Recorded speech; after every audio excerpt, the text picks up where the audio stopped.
Kita tidak akan meninggal teman-teman sekalian sampai setetes air yang sudah Allah takdirkan menjadi rezeki kita akan sampai kepada kita.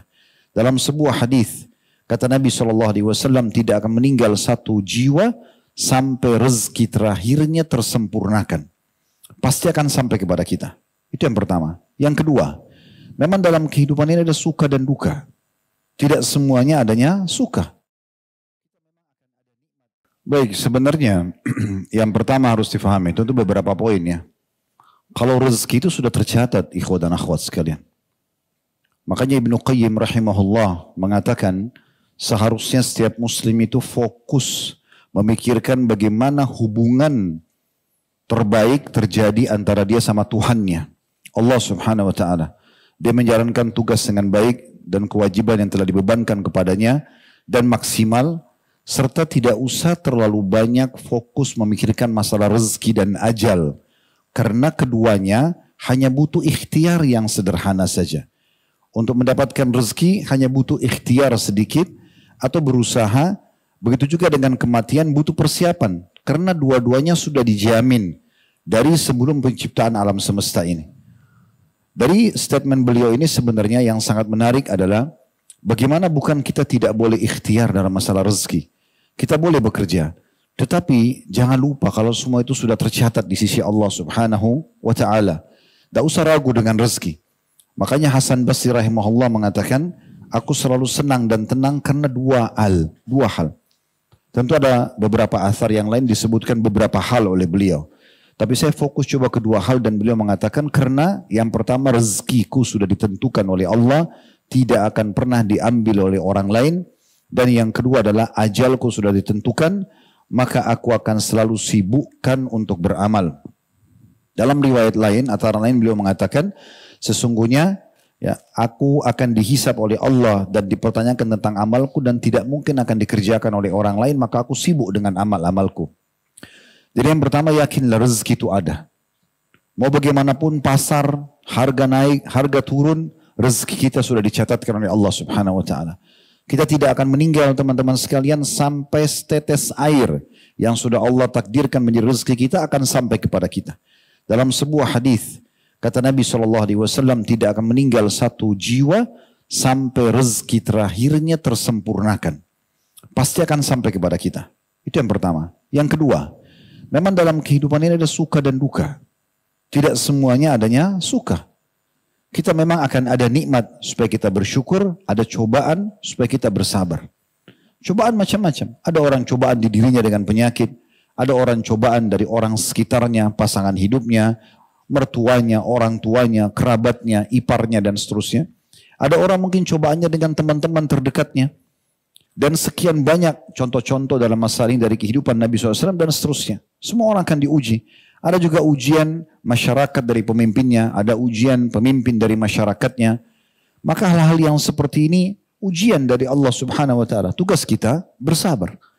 Bagaimana caranya bersabar? Menerima dulu keputusan Allah Subhanahu wa ta'ala sebagai sebuah ujian sambil kita ikhtiar. Kita coba luruskan kalau itu memang salah, kalau ada kezaliman. Kita memohon kepada Allah Subhanahu wa ta'ala agar kezaliman ini diangkat. Sebagaimana sabda Nabi SAW dalam sebuah hadis yang sahih, kalau seandainya kalian dikaruniai oleh Allah pemimpin yang zalim, maka apa yang kalian diberikan, ambillah. Yang kalian belum diberikan, maka mohonlah kepada Allah Subhanahu wa ta'ala karena sesungguhnya waktu itu sangat dekat. Maksudnya ajal masing-masing sangat dekat. Kezaliman itu tidak akan bertahan seterusnya, gitu kan? Kalau keputusan itu memang adalah adil, karena memang harus dinaikkan harga pasar, karena keadaan memang, misalnya seluruh dunia sedang ditimpa permasalahan, atau negara itu sedang ditimpa permasalahan, sedang naik harga, maka itu dibiarkan. Memang itu keputusan yang bukan cuma kita sendiri. Kezaliman itu di saat kita secara individu tidak mendapatkan hak kita. Tapi kalau merata, semua orang bisa merasakan karena memang itu kebijakan yang dianggap adil, maka itu adalah hal yang dibolehkan dalam syariat. Di masa Nabi Muhammad SAW, saudaraku seiman, pernah terjadi kenaikan harga pasar. Lalu datanglah beberapa orang sahabat dari hadis Jabir radhiyallahu anhu, hadis yang sahih. Mereka datang kepada Nabi SAW mengatakan, ya Rasulullah, harga pasar lagi naik. Tolong tentukan harga buat kami. Kata Nabi SAW, tidak. Dalam riwayat lain, biarkanlah. Kemudian datang orang kedua mengatakan hal yang sama.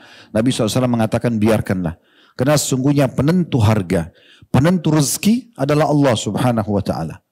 Di sini banyak sekali ulama menanggapi statement Nabi SAW. Kenapa beliau sebagai pemerintah tidak menentukan harga dan membiarkan pasar? Karena beliau tahu tentang kondisi di masa itu. Maka kita di sini teman-teman sekalian bersabar. Kita doakan agar Allah Subhanahu wa Ta'ala memberikan jalan keluar dari permasalahan ini. Mungkin di saat kita berada di posisi para pemimpin, mungkin kita akan mengambil kebijakan seperti itu atau lebih. Kita tidak pernah tahu. Yang penting alhamdulillah kita dikuatkan dengan poin pertama, rezeki kita ada. Akan sampai kepada kita dengan izin Allah Subhanahu wa Ta'ala. Maka tidak perlu khawatir dengan masalah ini. Tapi tetap tadi saya bilang di poin selanjutnya bersabar. Artinya sabar itu terima keputusan Allah Subhanahu wa Ta'ala sebagai ujian, tapi sambil ikhtiar. Yang suaranya bisa sampai di saat ini memang adalah kezaliman, disampaikan. Seperti tadi sabda Nabi SAW, apa yang kalian diberikan ambillah, yang kalian belum diberikan mohonlah kepada Allah Subhanahu wa Ta'ala secara langsung. Ketahuilah waktu itu sangat dekat. Kan begitu. Kalau keputusan itu adil, maka kita berdoa kepada Allah Subhanahu wa Ta'ala semoga Allah berikan solusi dari permasalahan buat negara misalnya, ya, atau keadaan yang sedang ada supaya bisa kembali normal dan seterusnya. Caranya supaya kita bisa mengetahui tentang kondisi dan keadaan nikmat Allah yang ada kepada kita walaupun sebenarnya ujian sedang ada. Coba perhatikan orang yang lebih berat dari kita. Coba perhatikan kondisi orang yang lebih berat daripada kita. Jangan sampai teman-teman kita hanya sakit flu saja, kita sudah menganggap seperti sudah terjadi kiamat. Padahal di sekitar kita ada orang yang flu dan demam. Kalaupun kita flu dengan demam, ada orang flu, demam dan rematik. Ada orang stroke.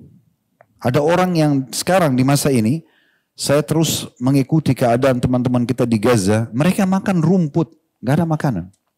Rumput, mereka cabut rumput, mereka makan.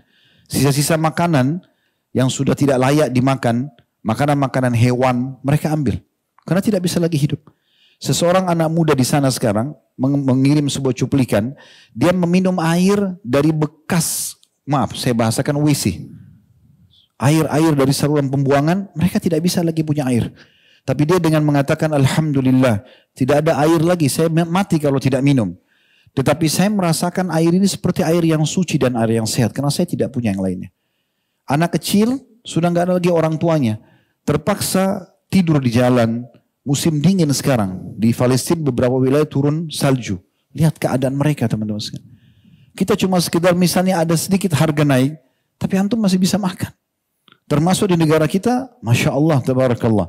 Artinya dengan adapun yang naik. Bukan saya membela kalaupun ini ada keputusan zalim. Saya tidak katakan juga itu zalim. Tetapi kita bisa melihat dengan kacamata yang berbeda tentang kondisi dan keadaan orang lain. Terlalu banyak orang yang lebih besar ujian daripada kita. Sampai hari ini, di beberapa negara di Afrika, setiap hari itu bisa dikatakan ribuan orang meninggal dunia karena kelaparan. Karena penyakit, mereka tidak ada obat. Mereka tidak punya pakaian dan segala macam hal.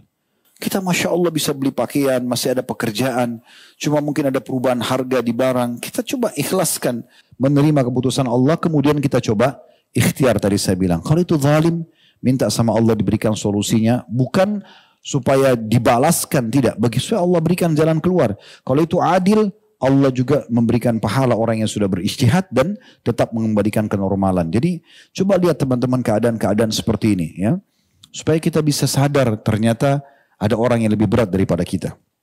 Bahkan Nabi SAW mengatakan dalam sebuah hadis yang sahih, kalau sedang memuncak ujian Allah kepada kalian, ada musibah, ingatlah musibahku, karena musibahku itu akan meringankan musibah kalian.